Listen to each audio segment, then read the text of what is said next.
Bien-aimés frères et sœurs, vous connaîtrez la vérité et la vérité vous affranchira. Ça, c'est pas moi qui le dis, c'est la Bible qui le dit.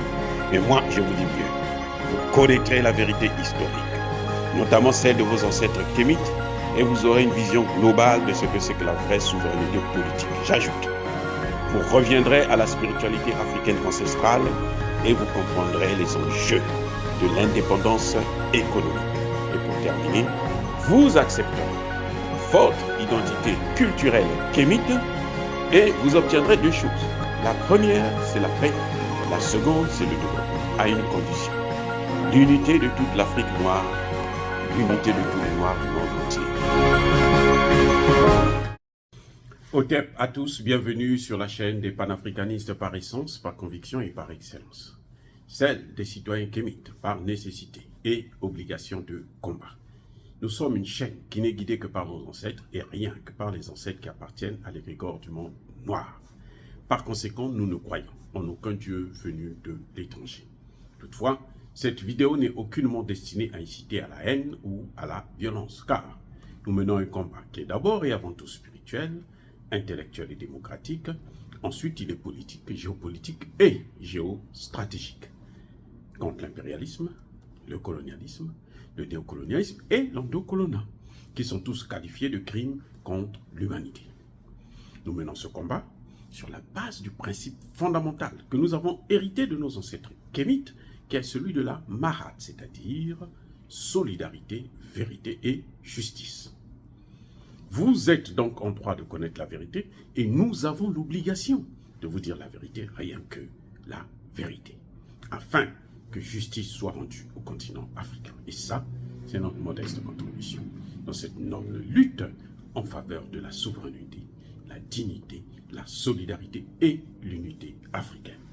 C'est exactement ça que nous appelons le panafricanisme. Bien-aimés frères et sœurs, la dernière fois, je vous ai dit que les démêlés d'Ousmane Sonko avec la justice sont des affaires individuelles. Et je persiste et je signe. Mais, lorsque les juges ne rendent pas justice, lorsque les juges commencent à faire la politique à la place du droit, alors ça nous concerne tous. Et c'est là que nous devons intervenir. Et c'est pour ça que je me permets aujourd'hui de revenir sur l'affaire Ousmane Sonko. J'ai déjà dit concernant la candidature de Macky Sall, selon le Conseil constitutionnel qui avait donné son avis il y a plusieurs années de cela, Macky Sall a le droit de postuler pour un troisième mandat, c'est-à-dire un deuxième quinquennat. Mais, je le dis dans ma vidéo aussi, que pour des raisons morales et politiques, M. Macky Sall ne devrait pas se présenter afin d'apporter la paix au Sénégal. Mais ça, c'est un choix personnel. En revanche, je dis aussi que Ousmane Sonko n'a pas le droit d'inciter la jeunesse contre la justice ou contre le pouvoir en place, contre la police. Parce que ce n'est pas sérieux. Mais je constate, en ce qui concerne l'affaire Sonko-Adji Sarr, qu'il y a quelque chose qui ne va pas. Il y a quelque chose là qui est scandaleux. C'est scandaleux. Parce que, j'allais dire scandaleux, c'est scandaleux. En tout cas,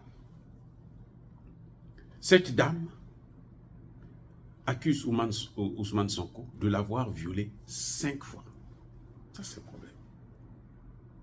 D'abord, en ce qui concerne le premier procès pour diffamation. En première instance, le juge a condamné Ousmane Sonko à 2 mois de prison avec sursis. C'était raisonnable. Mais on a constaté que la partie civile a interjecté appel et là, le juge va passer de l'appel va passer, va confirmer la condamnation, mais elle va l'aggraver. C'est-à-dire qu'il va donner une décision encore plus sévère. C'est comme si le juge dit, oh, le juge en première instance n'a rien fait. C'est moi le vrai juge. Moi, je te donne 6 mois. Et comme par hasard, les 6 mois, c'est pour permettre à ce que Ousmane Sonko puisse être empêché de postuler pour la présidence de la République. Donc, ça devient une affaire politique. Alors que la première décision, même si on l'a reconnu coupable, elle donnait à Ousmane Sonko la possibilité de se condamner, d'être candidat. Mais là, les juges disent non, non, non. Déjà, ce n'est pas Ousmane Sonko qui a fait appel, mais c'est l'autre partie. C'est incroyable. C'est rare de voir le juge d'appel affirmer et condamner plus sévèrement le coupable. C'est rare. Le plus souvent, le juge d'appel, soit il maintient la décision de première instance, parce que la première instance, c'est elle qui a mené l'investigation, hein, qui a instruit le dossier, donc elle a plus des éléments, qui a entendu les témoins et autres, elle a plus des éléments que la cour d'appel qui juge seulement sur les faits. Et vous voyez, donc elle a une vue un peu plus ou moins limitée de la situation. Donc, le plus souvent, le juge, quand il regarde les faits, il dit, bon, je casse la décision ou je confirme la décision. Mais il ne va pas diminuer la peine ou augmenter la peine. Non. À la rigueur, ce qu'il fait, c'est qu'il renvoie vers une autre juridiction de première instance. Pas le même juge, mais un autre juge de première instance qui va revoir l'affaire dans son entièreté. En général, c'est comme ça que ça se passe. Donc là, on voit très bien que c'est comme s'il y avait une volonté d'empêcher à Ousmane Sonko d'être candidat. Et le deuxième élément, c'est que dans l'affaire Adji Sarr, là, le juge, putain, c'est incroyable. Il n'est pas passé par le dos de la cuillère. Et on sent que ce n'est pas une décision juridique, mais c'est une décision politique. Et c'est deux éléments différents. On dit que Ousmane Sonko aurait violé cette dame 5 fois. 5 fois 5. Pas le même jour, hein, à des dates différentes. Donc chaque fois qu'il a envie de violer, il vient, il viole la dame, il s'en va. À 5 reprises. Nous savons aussi que Ousmane Sonko n'a pas d'arme. Sauf si la cour peut nous le démontrer. Et c'est pas sûr qu'il se balade avec un canif. Parce que le viol est toujours précédé d'une agression. Vous ne pouvez pas violer quelqu'un comme ça et puis... non, la personne va se débattre. Elle va crier, elle va pleurer, elle va ceci, et puis vous forcez. C'est comme ça le viol. Ça ne peut pas se passer comme ça 5 fois, dans un milieu public, parce qu'il s'agit d'un salon de coiffure, c'est un milieu public. Et c'est public. Donc, Ousmane Sonko vient, et client ou pas client, il prend la femme, il l'amène à côté, et puis se met à la violer. Et comme par hasard, cette dame ne s'est jamais plainte auprès de sa patronne. Jamais rien dit. Il n'y a jamais eu de témoin. Personne ne le savait en dehors d'elle et Ousmane Sonko, si les faits sont avérés. Ça pose un problème. On a l'impression que, soit cette dame avait pris goût de sortir avec Ousmane Sonko et qu'elle était consentante, Ou bien c'est cette femme qui a fait du chantage à Ousmane Sonko en lui demandant quelque chose qu'il n'a pas voulu donner. Et puis bon, ben, ou bien ce jour-là, elle n'a pas voulu venir honorer ses engagements. Et puis bon, il s'est dit, bon, comme tu veux plus venir, alors je veux t'attaquer maintenant pour viol. Il y a un problème sérieux là qui se pose. On n'a pas besoin d'être juriste pour comprendre que ces juges, ces magistrats sont décevants. Et c'est la honte du Sénégal, parce que le Sénégal est reconnu comme étant un pays, mais alors qui regorge des intellectuels. N'oubliez pas que le grand savant du 20e siècle, Cheikh Anta Diop, vient du Sénégal. C'est lui qui nous a ouvert les yeux sur ce que nous sommes en réalité. Donc, le Sénégal, c'est un pays qui se fait respecter. Moi, j'ai un ami, un grand frère que je respecte beaucoup, que j'aime beaucoup. Ça fait longtemps qu'on s'est vu et parlé. Le professeur Ibrahim Fall, c'est des gens d'une connaissance. Non. La première fois que je l'ai rencontré, j'avais la chair de poule, j'étais déjà docteur, mais je suis tombé en face d'une très haute personnalité. Donc le Sénégal, c'est pas... Ces juges-là sont en train d'humilier le pays, de nous rabaisser, de rabaisser les Sénégalais. C'est la honte totale. Ils ne sont pas capables de s'élever au-dessus de la mêlée pour dire le droit, au lieu de nous apporter, de nous faire la politique. Sans le savoir, c'est incroyable ça. Même s'ils ont été payés par les Occidentaux.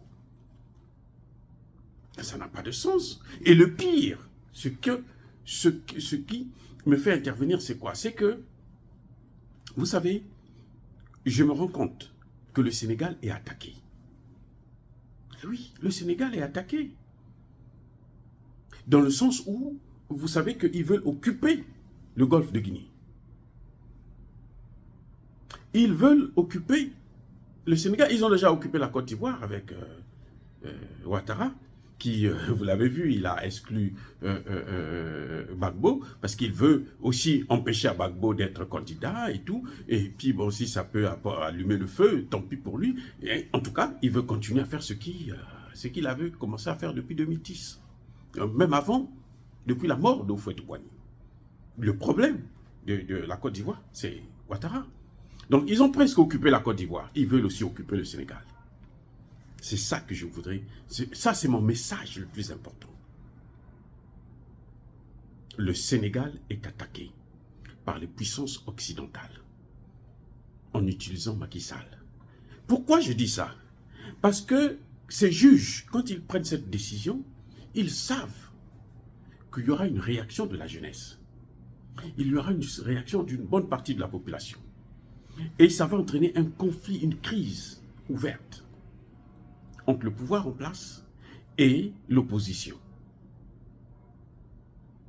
Et toute crise, lorsque ça dégénère, c'est ce qui leur donne l'occasion de s'ingérer. Et quand ils s'ingèrent, ils ne viennent pas pour régler le problème. Ils viennent pour l'aggraver. Et ils viennent pour piller. Ils affaiblissent donc l'État, ils affaiblissent Macky Sall, et après, on lui demande de signer des contrats qu'ils ne peuvent pas avoir dans des conditions normales. Et ça leur permettra, s'ils occupent, je vous ai déjà dit dans une de mes vidéos, que les États-Unis veulent installer une base militaire au Sénégal. Et oui, ce serait la meilleure occasion. Parce que cette base militaire, c'est quoi? Mais c'est pour viser le Mali. Ce sera plus facile d'attaquer le Mali. Ils sont au Niger. Et là, avec le Niger, il n'y a pas de littoral. Maintenant, ils viennent au Sénégal, il y a le littoral. Les bateaux peuvent venir, les avions de combat. Et puis, on peut attaquer. Ils ont déjà la Côte d'Ivoire. Voilà ce qui est en train de se passer. C'est pour ça que je dis, il faudrait que nous puissions faire très attention. Nous devons être tous vigilants pour ne pas que le Sénégal aussi tombe. Que les Sénégalais ne se trompent pas. Le Sénégal n'est pas une exception en Afrique. Même si Senghor a vendu le Sénégal et l'Afrique. Au fait, Boigny était avec Senghor. Hein. Ce sont les deux là qui ont détruit l'Afrique. Qui ont vendu l'Afrique aux Occidentaux. Vous avez vu ce qu'ils ont fait à la Côte d'Ivoire? Et ce qu'ils sont en train de faire actuellement? Tout ce que vous voyez là, quand Alassane Ouattara veut casser toutes les maisons d'Adjamé, vous croyez que c'est pourquoi? C'est pour donner ça aux Occidentaux. Oui, c'est pour donner aux hommes d'affaires. Donc, le Sénégal n'est pas une exception. N'oubliez pas que le Sénégal n'a pas voté pour la première fois en faveur des Occidentaux dans le conflit ukrainien. Et ça, même si après Macky Sall a voté là, c'est trop tard. Il ne pardonne jamais ce genre d'erreur. Macky Sall est allé flatter le blé pour eux là. C'est trop tard. Il ne pardonne pas. C'est fini.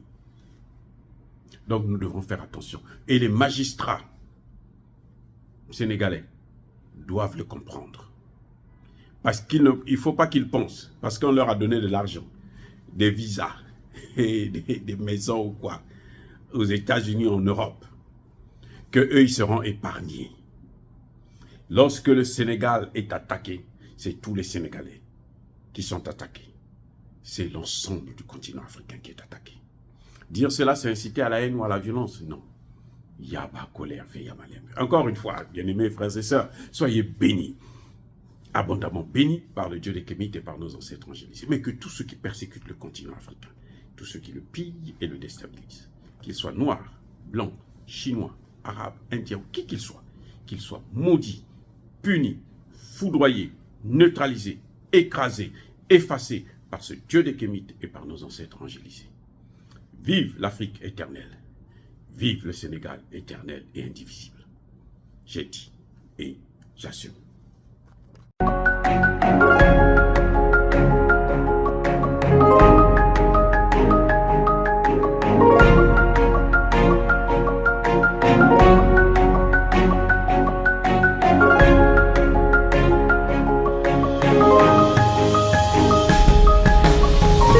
Eux, ils marchent par la foi et non par la vue.